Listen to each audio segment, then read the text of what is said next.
Here's the first problem with the TAIDA intake. Okay, the front part of the intake, and this is upside down, has got two little bolt holes right here and right here. They correspond to these bolt holes right here and right here. You can see that the aluminum right here is thicker compared to right here. Now the bolts that came with the TAIDA big intake for this are these two little black ones right here. We have one that's about a 1/2 inch, one that's about 3/4. They are hex heads. The silver one is one I picked up at Home Depot just recently to see what we can do. This little one here is too small. Obviously the larger bolt goes up here and the smaller one goes here. The only problem is once you take this smaller one and stick it through, you can see there's no meat right there, none. So I saw that and I went and bought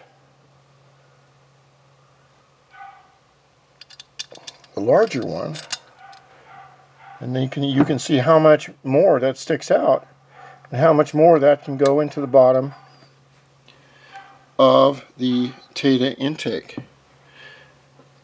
And what I believe is that they sold the hex heads bolts instead of the stovepipe ones like this, because you can get more torque on it.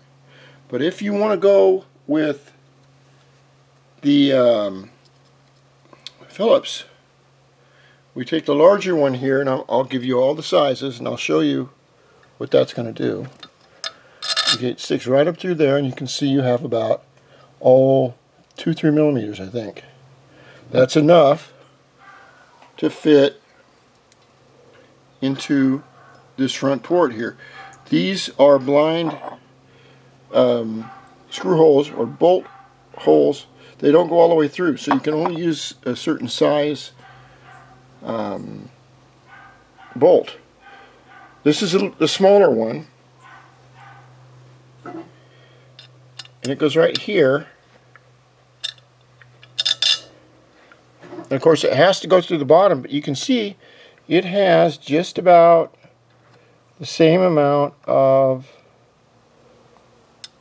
depth that can go into the bottom of the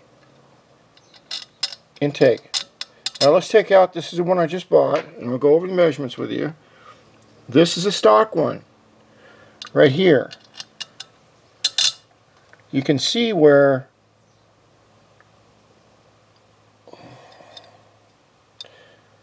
there's not much depth right there with the stock one. This is much better to have about that much. But therein lies another problem. Because, and I don't know how to solve this exactly, but when this is all put back together, the variator is going to be right here. Okay? When the engine is at high speed, the belt rises from the center of the variator all the way to the top up here. And I've known that when you're doing 70 miles an hour, the belt slaps around on the top of the case. Like up here, I grinded some of this down right here. I've also ground some of the bottom part down here because the belt will flap against it. Now flapping against the top of the case is not really a problem.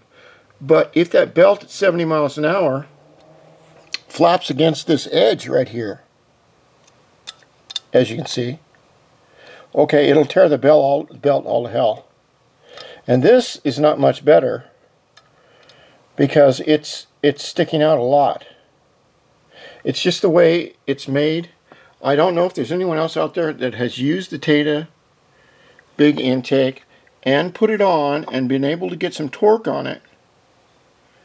And if they have a problem with that. I'm just trying to fix the problem right now before I get out on the road. I'm out having fun 3 miles away from home, and the belt disintegrates, and I have to walk the bike all the way home. So the next thing is I'm going to show you what I bought and what the sizes are here. I've still got to be very careful with the this camera. This is what's called a 4K camera, and it says MP4 on it. 3840 by 2160, 150 MP MIPS or whatever the hell it is. Sorry, YouTube. These are 2 packages each of this size Phillips head bolts, and they're called machine screws. Okay, so these are the sizes. All of these will fit on the TAIDA right here on the front part. Okay, so you don't have to go down to look for and guess and everything else. All you need to do is look at this video. I'm not sure which will work better. My main concern is that I put the bolts on right here. I'm only going to use this front one right here. I'll use this one, and this is the one I bought. They're both about the same size. This one is just too small. I don't think I can get enough torque on it. And you have to get the intake torqued down to where it doesn't leak. There can be no leaks. So you can't really Mickey Mouse it. That's an American term for doing the job halfway just to make it look good, to make it work, but you still look like a fool. That's what's called doing it Mickey Mouse. In America, anyway.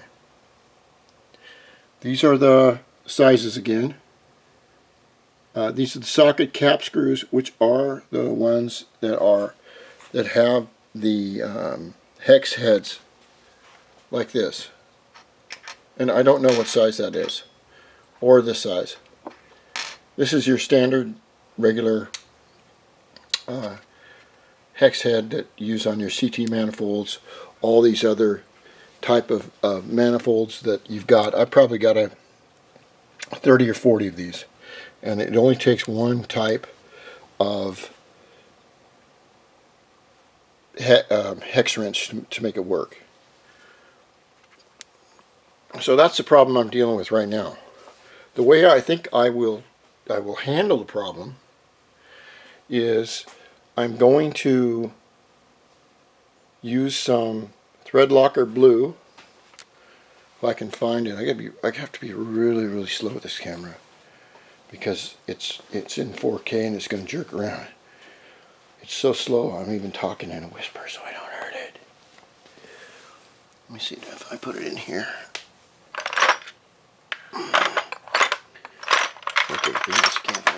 There they are. Okay, we're going to take these up and look at them. I used both these on the bike. There is red and blue thread locker.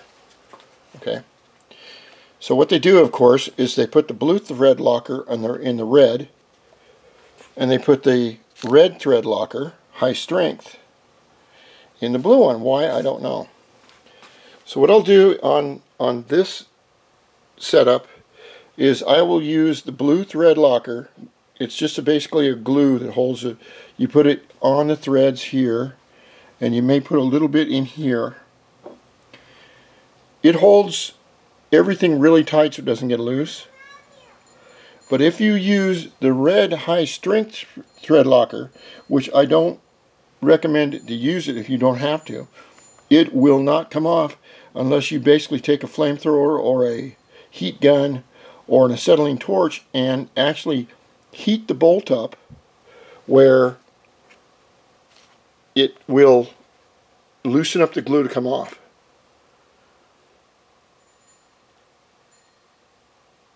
So that's my tip of the day on this. So if you don't think that these two stock hex head bolts that come with the TAIDA intake are going to work for you, then go down to Home Depot or Lowe's or whatever you have all over the world, and make sure you look at these videos of mine, and you can get these bolts that fit for this application. Okay. Alright, I'm going to try and put the TAIDA on. I've got to clean everything off. I'm going to get some gray Moto Seal. And once I get this on, it'll be really nice. But I also don't know how everything is going to fit because it's a very tight fit, and this carburetor is a monster. I put it all back together. If you want to learn about carburetors, take them apart, look at them. They're real simple. The biggest ones, the smallest ones, do the same thing. They work the same way, and they're simple. Why pay some kid at a motorcycle shop $75 an hour when he's just going to go in there and take it apart and clean it, and then come back and say, "Oh, we saved it. We did this. We did that," while he's laughing while he's taking your money. And of course, these two books are very good to get. By A. Graham Bell and Two-Stroke Tuner's Handbook by Gordon Jennings. Okay.